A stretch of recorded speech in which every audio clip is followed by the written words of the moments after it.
Bueno, muy bien, buenos días. Como veis, sigo aquí con la voz un poco, esto ya de noviembre.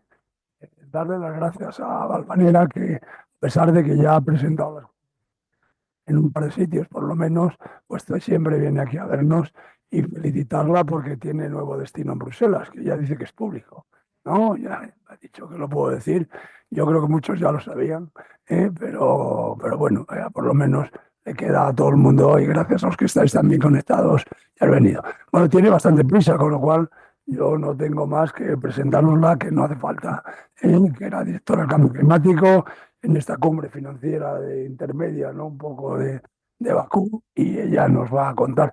En- yo creo que ha venido un poco agobiada por este tema de que tiene prisa para irse, pero a mí me parece muy bien porque siempre lo hemos hecho, ¿no? Aquí desde hace por lo menos 10 años que estoy yo, hemos hecho este tema de hacer después de la COP, ¿eh? Y aunque ahora ya lo hace mucha gente, pues oye, nosotros tenemos que seguir. Así que te doy la palabra.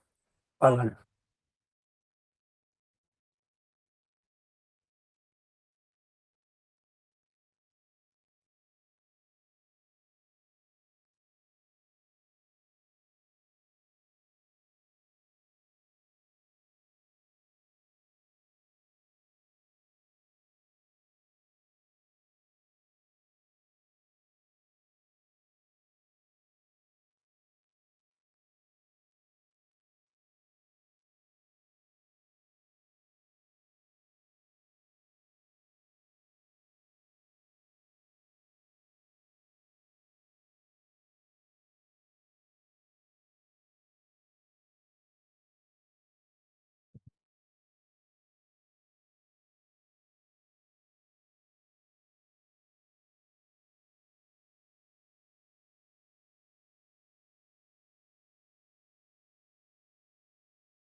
Ay, que estaba desenchufado. Gracias. Con gran tristeza, ¿no? También los que hemos sufrido en nuestro país. Esto que, ¿dónde pone a Bakú, ¿no? Pues a Bakú lo pone, como digo, entre medio de dos cumbres de mitigación muy importantes. También lo pone en la agenda en un momento de un contexto geopolítico complejísimo, un contexto geopolítico complejísimo en términos generales sobre el papel, ¿no?, que Naciones Unidas juega en el mundo en términos específicos de clima en un momento, como decíamos, con mayores impactos, con mayores pérdidas de vida humana y con mayores costes económicos y sociales de los riesgos que supone este cambio climático provocado por el hombre, y además también con una delegación americana, ¿no?, de salida ya en la cumbre del clima, y esperando, ¿no?, a la decisión, ¿no?, del nuevo gobierno americano, si continúa o no continúa en el Acuerdo de París, en la Convención Marco, y si continúa y no continúa, sobre todo con sus acuerdos financieros, que eran los que venían mandatados para esta cumbre del clima por el Acuerdo de París. Es cierto que el valor añadido de esta cumbre y el mensaje más importante, y me habéis escuchado ya repetirlo, es que se demuestra que el foro multilateral responde, que el foro multilateral es capaz de conseguir acuerdos, es capaz de conseguir consensos. Bakú ha cerrado un acuerdo de financiación climática que abre la puerta a un nuevo modelo de financiación climática internacional. Ha cerrado también el artículo 6, los mecanismos de mercado de carbono, que llevaban muchos años encima de la mesa y que no se conseguían cerrar sus reglas. Ha dado también una buena respuesta a los temas de género. Es cierto que ha habido en otros temas donde no se ha avanzado lo suficiente, pero insisto, el primer mensaje que quería transmitiros es que el foro multilateral, ante retos globales como es el cambio climático, ante retos que están sufriendo todos los países, regiones y todos los ciudadanos, es capaz de dar una respuesta ambiciosa y de dar una respuesta solidaria en los tiempos que corren. ¿Cómo valoramos el acuerdo? Luego ya el acuerdo en sí, ha habido muchas valoraciones, ha habido valoraciones diferentes. Para la Unión Europea es un acuerdo cojo, es un acuerdo que le ha faltado mayor ambición en términos de mitigación, pero sí que se reconoce que es un acuerdo realmente que pone de manifiesto lo que está pasando en el mundo, ¿no? No es un acuerdo cojo en mitigación porque no hemos sido capaces de acordarlo, es un acuerdo cojo en mitigación porque lo que acordamos en Dubái, el avanzar en la transición hacia modelos sin combustibles fósiles, sustituyéndolos por renovables y por eficiencia energética, si miramos los datos de la Agencia Internacional de la Energía, pues ha habido muy buenas noticias en despliegue de renovables, ha habido buenas noticias en despliegue de eficiencia en este último año, desde que nos dimos esas reglas, esos instrumentos. No obstante, los combustibles fósiles siguen al mismo ritmo, con lo cual lo que hemos visto en Bakú claramente es el espejo de lo que está pasando, ¿no?, con los países productores de combustibles de petróleo y de gas en estos momentos. No quiere decir que no asuman el reto, pero sí que es cierto que no estaban dispuestos a ir más allá de lo que acordamos en Bakú. Nosotros, la Unión Europea, íbamos con dos peticiones que eran muy sencillas. La primera, sentar alrededor de una mesa, bien sea en el programa de mitigación, bien sea en el programa del balance global, sentar en un espacio de negociación, para que lo entendáis mejor, a todos los países y ver cómo vamos a operacionalizar esas reglas que nos dimos en Dubái, ¿no? Esa eliminación de combustibles a través de más renovables, más eficiencia, más transición justa, ¿no?, y más acceso a la financiación para los países en desarrollo. Como digo, esto no fue posible, salió un acuerdo tímido al final de la noche del sábado sobre cómo avanzar en esta operacionalización, pero los países más vulnerables, los pequeños estados insulares y gran parte también de los países latinoamericanos prefirieron no tener acuerdo a tener un mal acuerdo, con lo cual se bloqueó esa parte de mitigación, ¿no?, que era tan demandada por la Unión Europea y que a nosotros también nos parecía insuficiente, pero preferíamos tener un gancho, ¿no?, donde seguir construyendo, y se quedó para la siguiente sesión de Naciones Unidas, que será en junio. Ya sabéis que aquí, cuando no se acuerda, se emplaza, ¿no?, a las partes a trabajar en estos aspectos de aquí a junio, con lo cual eso va a ser un tema fundamental este año, un tema de especial atención en cuanto a las relaciones de cooperación energéticas mundiales, que serán claves para entender cómo podemos facilitar esos acuerdos de Dubái, cómo vamos a ir posicionando a los mercados energéticos y, sobre todo, cómo en un momento de precio de combustibles fósiles más bajo, aprovechamos para tomar medidas como puede ser la eliminación de algunos de estos subsidios, tomar medidas como puede ser acelerar renovables y, evidentemente, acelerar aquellas tecnologías como es almacenamiento y redes que necesitamos para poder llevar ese despliegue y para poder hacerlo no solamente accesible, sino viable en las regiones africanas, indonesias, pongo miles de ejemplos, vamos, África, Asia, Latinoamérica, todos los países necesitan, ¿no?, de más almacenamiento y de más redes, con lo cual es el objetivo que tenemos para el siguiente año. En cuanto a la financiación, ¿no?, creemos que el acuerdo de financiación, que, como decía, era el acuerdo que teníamos que alcanzar sí o sí en esta cumbre del clima, tiene varios aspectos que son positivos. El primer aspecto es que abre una nueva agenda de financiación climática. ¿Qué quiere decir esto? Que parece muy grandilocuente. Que poco a poco se van dando recomendaciones, se van dando mandatos a las instituciones financieras que operan fuera de la Convención Marco de Cambio Climático para avanzar en una financiación que tiene que ser coherente con el 1.5, que no es más que avanzar en una financiación que favorezca modelos de desarrollo socioeconómicos descarbonizados y, sobre todo, resilientes al cambio climático. Es una nueva agenda, es una agenda que hay que trabajar no solamente desde las instancias clima-energía, sino que hay que trabajar desde las instancias internacionales y los organismos internacionales y las grandes instituciones internacionales, como puede ser el Fondo Monetario Internacional o el Banco Mundial o los bancos de desarrollo, no integran esa necesidad de financiar aquellos proyectos que realmente producen menos emisiones y aquellos proyectos que realmente aumentan la resiliencia de las infraestructuras, tanto económicas como naturales, de los países. Será difícil, ¿no?, que desde la Convención Clima, que desde el Acuerdo de París, podamos cambiar un modelo de financiación, un modelo de inversiones que requiere ajustarse de manera inmediata al objetivo del 1.5.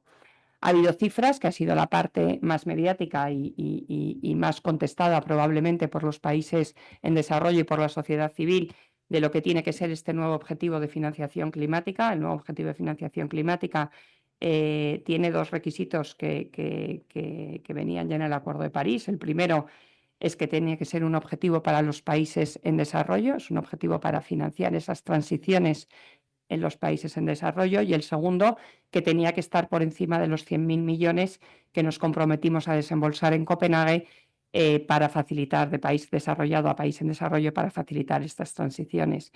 La parte de los 100.000 millones es la parte pública de este objetivo de movilización de financiación.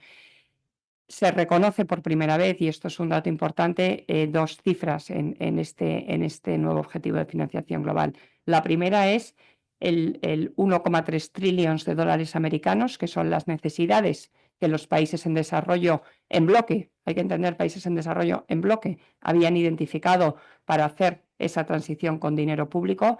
Ese número es un número que hay que verlo desde una doble perspectiva. La parte de perspectiva, generar confianza en el proceso. Como decíamos, lo bueno que ha tenido esta cumbre es que ha dado respuesta y que genera confianza en el proceso multilateral. Necesitábamos incluir en el acuerdo de Bakú el número que los países en desarrollo nos estaban pidiendo, porque es el número que ellos identifican con las necesidades que tienen, tanto para evitar peores impactos como para avanzar en renovables, en eficiencia, en saneamiento, etcétera, etcétera, etcétera, en vivienda.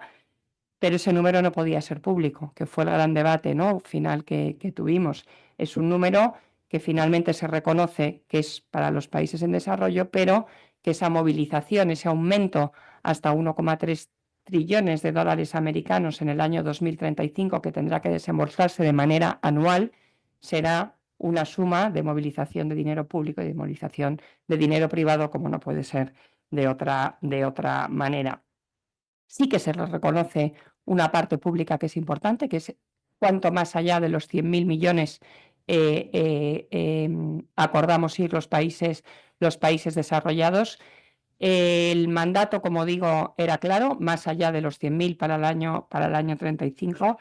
Decidimos triplicar esa cantidad. Es un compromiso que puede verse, no quiero decir ambicioso, porque ha sido criticado, como no podía ser tampoco de otra manera, ¿no?, por sociedad civil y países en desarrollo, pero sí que es un número realista. Yo creo que cuando se ponen números en los acuerdos internacionales, tienen que ser números que las haciendas públicas de los países desarrollados tengan, primero, la voluntad de cumplir y, segundo, tengan la capacidad de desembolsar, con lo cual es un número realista, es un número que tendremos que ir aumentando de aquí al año 35 para llegar a esos 300.000 de financiación pública y de financiación privada movilizada por pública, y además es un número que conlleva dos grandes novedades. Se amplía la base de contribuyentes de una manera voluntaria, es decir, no redefinimos las categorías del año 1992, donde teníamos países desarrollados obligados a cumplir con ese desembolso de dinero a países en desarrollo.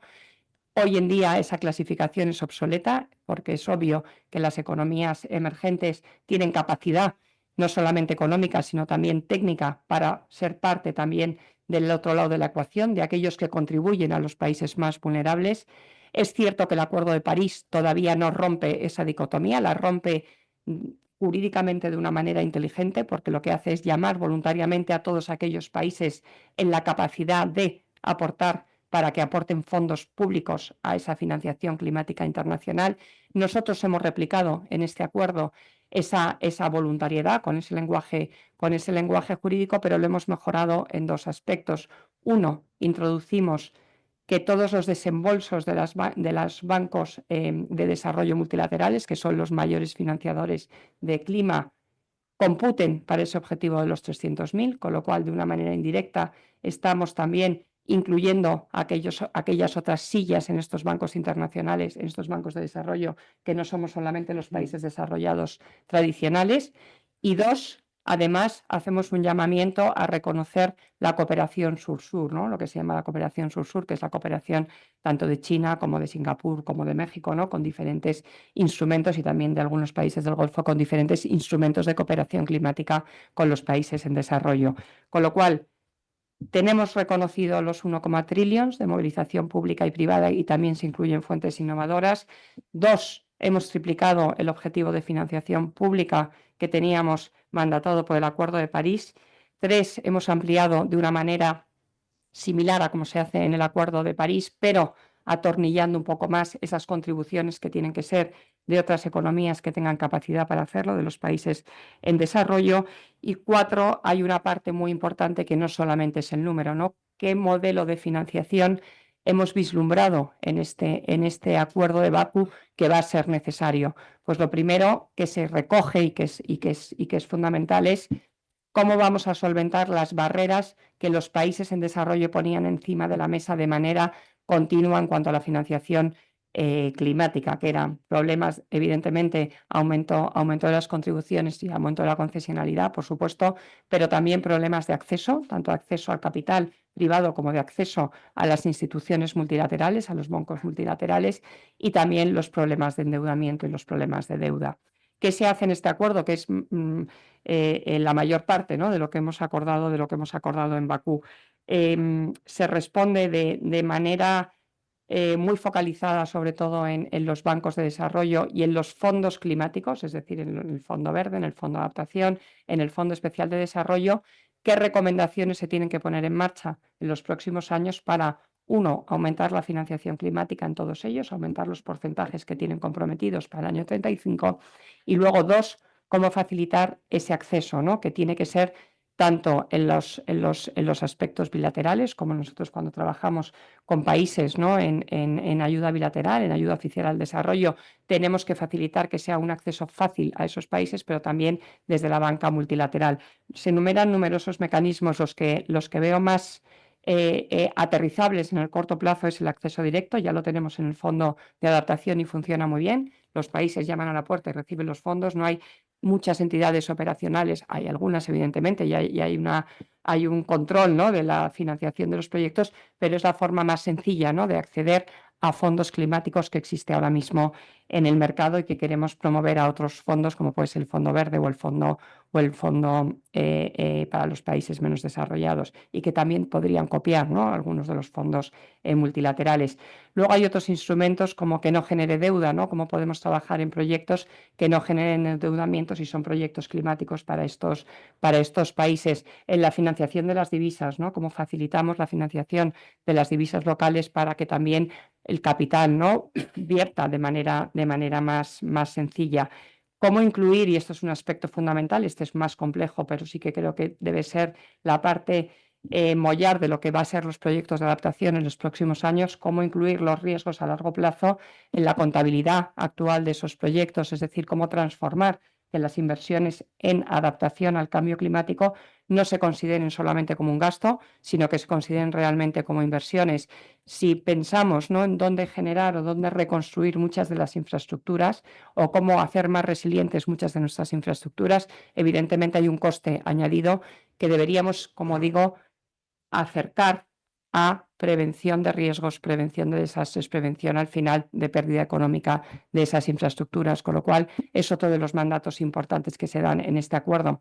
Y por último, las fuentes innovadoras, ¿no?, vuelven a salir y hay mucho interés en cuáles son las fuentes innovadoras para movilizar clima. Es cierto que es un debate complejo, es un debate que se reconoce públicamente, sobre todo en los países europeos, y los pequeños estados insulares han hecho una alianza que se le denomina la Global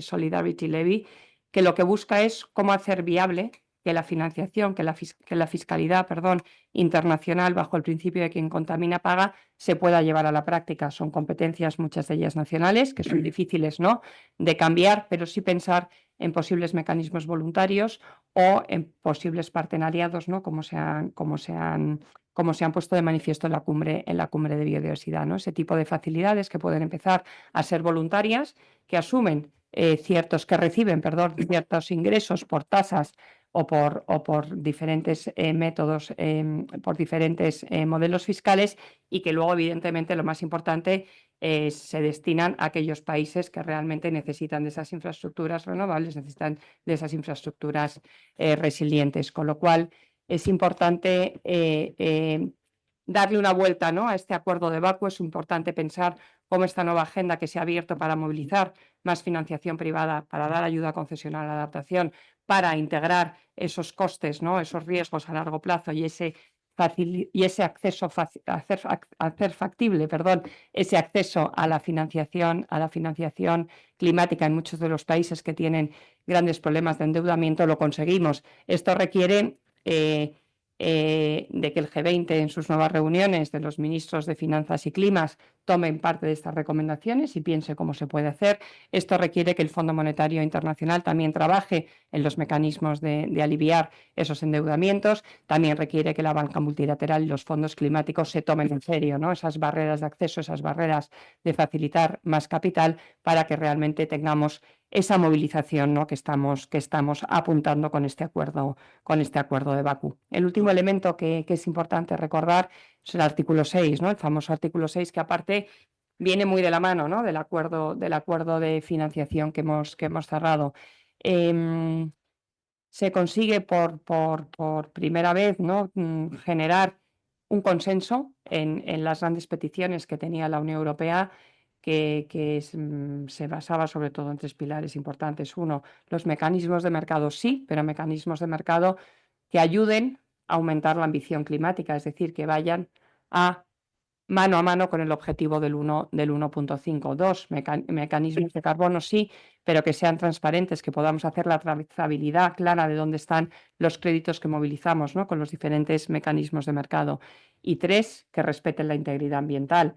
Es importante, con las nuevas reglas que han salido consensuadas por todos sobre cómo contabilizar esas absorciones de CO2 de las grandes masas forestales, y cómo también incluir la no permanencia, ¿no?, posible de estas absorciones, cómo lo vamos a poner en marcha de una manera transparente, de una manera que sea eficaz, sobre todo porque es necesaria esa financiación para la Amazonía, por ejemplo, o incluso para nuestros bosques más cercanos africanos o grandes masas africanas. Pero es cierto que si no conseguimos que sean créditos que contemplen, que tengan la permanencia que es deseable, al final conseguiremos que el mercado baje de valor, que no haya interés, y por eso era necesario hacerlo bien. Las reglas son claras, las reglas ya están encima de la mesa. Ya existen muchas experiencias pilotos que se pueden poner también para compartir y para ir avanzando, con lo cual pensamos que es una buena noticia, ¿no?, que este artículo 6 por fin haya cerrado todas las directrices. Los temas de adaptación, no era el año de cerrar la adaptación, ha habido un gran interés, hay un montón de indicadores para cumplir con los acuerdos que llegamos a Dubái el año pasado, y yo creo que va a ser un trabajo precioso que se va a llevar a cabo a lo largo de este año, y que verá y que recogerá resultados en la cumbre de Belén, que va a estar muy relacionada también con temas de adaptación, con temas sociales y con temas evidentemente de financiación.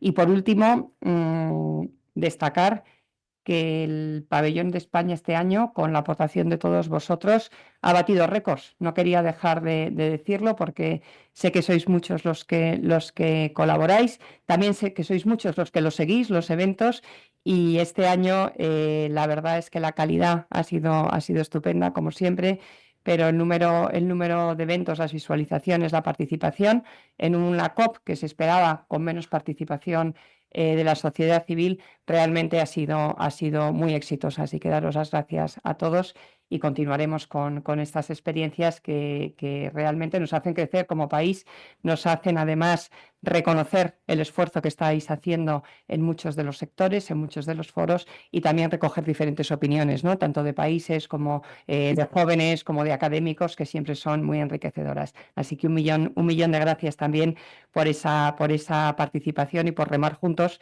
en estos temas, que todavía queda mucho. Este año va a ser un año fundamental. La cumbre de Belén es una cumbre realmente esperada, es una cumbre donde todos, incluidos la Unión Europea, tienen que poner unos números encima de la mesa que sean alineados con ese 1,5, pero sobre todo que ayuden a que esa transformación se haga de manera acompañada, es decir, que todos los sectores se sientan parte de la solución porque realmente todos los sectores vean que son capaces de acometer esa transición de una forma beneficiosa para ellos y evidentemente que mire, como digo, a los ciudadanos. La cumbre de Belén será la gran cumbre social del clima. Gracias.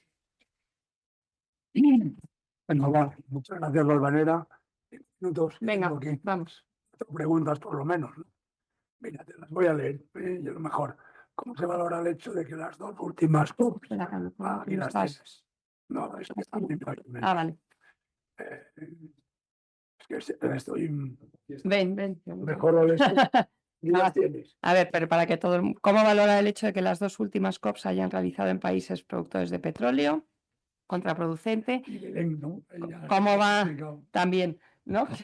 ¿Cómo va el objetivo de por 3 y por 2? Está avanzando, sí.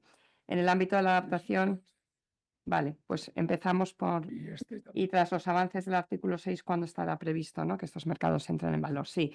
La pregunta, ¿no?, de las cumbres, ¿no?, en los países productores de petróleo, que evidentemente ponen siempre las cosas un poco más complicadas.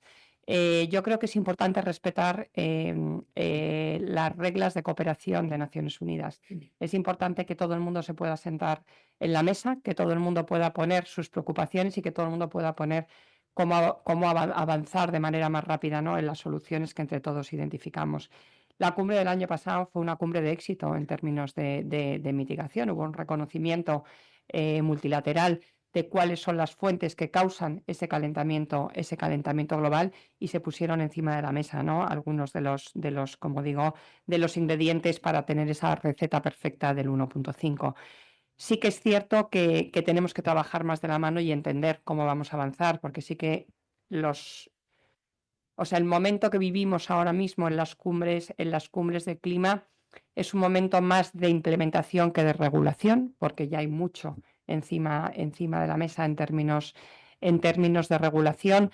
Es cierto que hay que trasladarlo además a cada uno de los países parte de este Acuerdo de París, lo que requiere un esfuerzo normativo, tanto en objetivos como en financiación para los objetivos climáticos.